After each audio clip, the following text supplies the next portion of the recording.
Everyone knows that when a currency falls, it hurts. It hurts savings, it hurts businesses, it hurts national prestige. So why would the world's second largest economy deliberately push its own currency down? Why would China, an economy worth trillions, choose to make the yuan weaker, risking foreign investor panic, global market shockwaves, and accusations of economic manipulation? Because it wasn't a mistake, it wasn't desperation, and it definitely wasn't random. What China gained from devaluing the yuan is something far bigger, far deeper, and far more strategic than most people ever realized. Today, we explore how China intentionally weakened its currency, and why the hidden payoff could reshape global power for the next 50 years. Stay with me, because once you see the real reason behind China's move, you'll understand how currency wars actually function and why the next one is already brewing. Before we unlock the strategy behind the devaluation, we need to understand one thing. China does not treat currency the way Western nations do. To the United States, the dollar is a market-driven global reserve currency. To China, the yuan is a strategic weapon, a tool engineered for long-term national advantage. And to understand that strategy, you need to know two key players: the People's Bank of China, PBOC, the central bank with unusual powers, the Communist Party's State Council, which ultimately decides the direction of the entire economy. Unlike Western nations where central banks are independent, China's currency decisions come from a deeply centralized system, and in this system, devaluing the yuan isn't a panic response. It's a move on a chessboard. But here's the twist you're not expecting. China's decision to weaken the yuan did not start with the well-known 2015 devaluation. The roots go back further, much further, back to the 1990s when China was building an export empire from scratch, and this is where the dominoes start. When China opened up its economy under Deng Xiaoping, it made a very clear decision. China would become the factory of the world. But factories need one crucial ingredient to beat their competition: cheap prices. And cheap prices are much easier to maintain when your currency is intentionally kept low. A weaker yuan means Chinese goods become cheaper for foreigners, factories attract more global contracts, exports explode, jobs multiply, foreign dollars pour into China. It was a simple equation. Weak currency equals strong export growth. And for almost 2 decades, China followed this strategy relentlessly. The result: by the mid-2000s, China controlled vast parts of global manufacturing. American companies depended heavily on Chinese suppliers. Europe relied on Chinese goods to keep consumer prices low. China's workforce grew into the largest industrial labor pool on Earth. The US even formally accused China of currency manipulation, but China didn't mind. The country was growing so fast that it was rewriting global economics in real time. But then things changed. Because the stronger China became, the harder it was to keep the currency low without consequences. And the world was about to experience a major financial shock. When the 2008 crash hit the United States, something unexpected happened. Capital fled the West and rushed into China. China looked stable. China looked strong. China looked like the future. This massive inflow pushed the yuan up, even as China desperately tried to keep it down. A stronger yuan meant exports became more expensive, factories lost contracts, profit margins collapsed, growth began slowing. China had a problem. A booming economy was making its currency too strong. And for a country built on exports, a strong yuan is the enemy. The party's dilemma: the government now had 2 choices. Option 1, let the yuan appreciate and risk losing its export empire. Option 2, take control and keep the yuan under strict management. China chose control. But controlling a currency in a globalized world always comes with consequences, which leads us to the breaking point. August 2015, the move that shook the world. Without warning, China devalued the yuan by nearly 2% in a single day. Global markets panicked. Asian stock markets dropped. Wall Street took a hit. Commodities plunged. Currencies around the world reacted violently. Financial journalists called it China's currency earthquake. The shock heard around the world.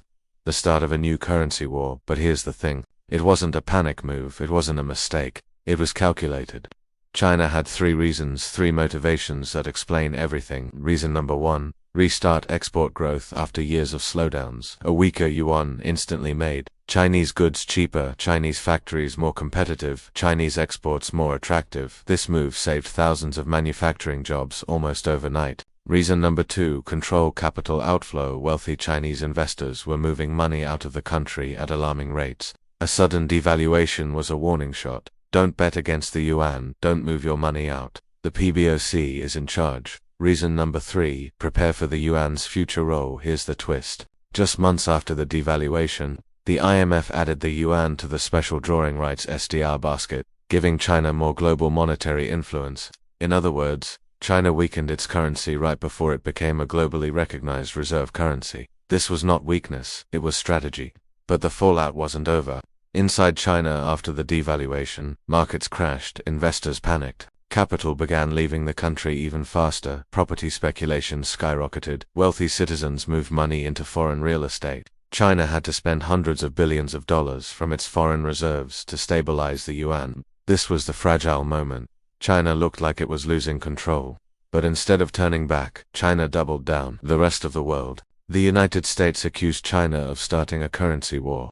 Europe complained that China was undercutting its manufacturers. Emerging markets warned that China's devaluation could trigger a global slowdown. Everyone saw it as chaos, but they didn't see the deeper plan. For years, Western countries demanded one thing: China must let the yuan rise. Their argument was simple. China's cheap exports hurt foreign industries. China held massive trade surpluses. A stronger yuan would restore balance, but here's why that fix never worked. 1. China controlled 2. Much of the supply chain. Western companies depended on Chinese factories. If the yuan rose, their own costs would rise. In other words, China had leverage. China's reserves were huge. Even after spending billions to stabilize the currency, China still held some of the world's largest foreign reserves, which meant China could defend the yuan up or down for years. 3. The dollar's strength helped China stay weak. Ironically, every time the US dollar strengthened, it gave China cover to keep the yuan lower. No country wanted to attack China's policy too aggressively because the global system depended on China's manufacturing engine. The fixes failed because the world relied on China far more than China relied on the world. But then something new happened, something that reshaped everything. After 2018, China's currency strategy evolved into something much bigger. The trade war era. During US-China tensions, tariffs increased. Supply chains were disrupted, trade volumes fell, and once again, the yuan weakened. Not randomly, not accidentally, but strategically. A weaker yuan offset American tariffs almost perfectly, keeping Chinese exports competitive. The digital yuan. China also launched its digital yuan, becoming the first major country with a central bank digital currency. This wasn't just innovation, it was preparation for a world where digital currencies compete globally. And yes, a digital yuan can be adjusted, controlled, and managed with even more precision. Global patterns today. More countries are copying China's playbook. Japan weakens the yen to boost exports. South Korea adjusts the won to stay competitive. Even Europe has intervened to prevent excessive currency strength. China wasn't the anomaly. China was the prototype. And here's the shocking part. The US dollar's strength has actually helped China's long-term currency agenda. A stronger dollar makes China's exports even more attractive globally and gives China room to keep the yuan weak without appearing aggressive. This is the repeating pattern. China uses global weakness as fuel for national strength. So after all of this, what did China gain? The answer comes in 3 layers. 1. Global manufacturing dominance. Every time the yuan dips, Chinese factories surge. When the rest of the world struggles, China's export machine roars back to life. Devaluation didn't weaken China. It strengthened the foundation of its global economic power. 2. More control over global supply chains. By keeping exports irresistible, China ensured that Western companies stayed dependent, supply chains remained centralized in China. Foreign economies needed Chinese production to avoid inflation. A weaker yuan made China indispensable. 3.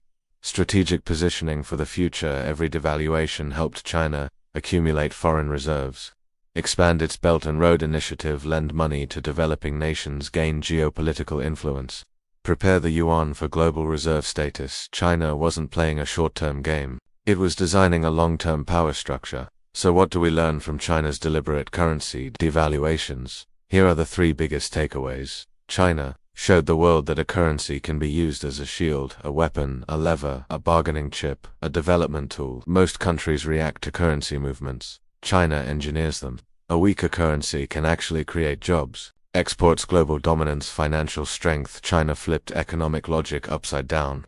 As inflation rises globally, more countries will attempt Competitive devaluations, export-driven strategies, digital currency experiments. China won the first round, but the game is far from over. The next big global shift won't be about interest rates, or stock markets, or trade deals. It will be about currencies, and the choices China makes next, whether strengthening the yuan, unleashing the digital yuan, or quietly weakening it, again will shape the future of global power. The question is, are we ready for that? If this deep dive opened your eyes, hit that like button so YouTube knows this content matters. If you want more long-form breakdowns on currency wars, geopolitics, and hidden financial systems, subscribe, because this is just the beginning. And in the comments tell me, do you think China's strategy was smart or dangerous? Thanks for watching. See you in the next one.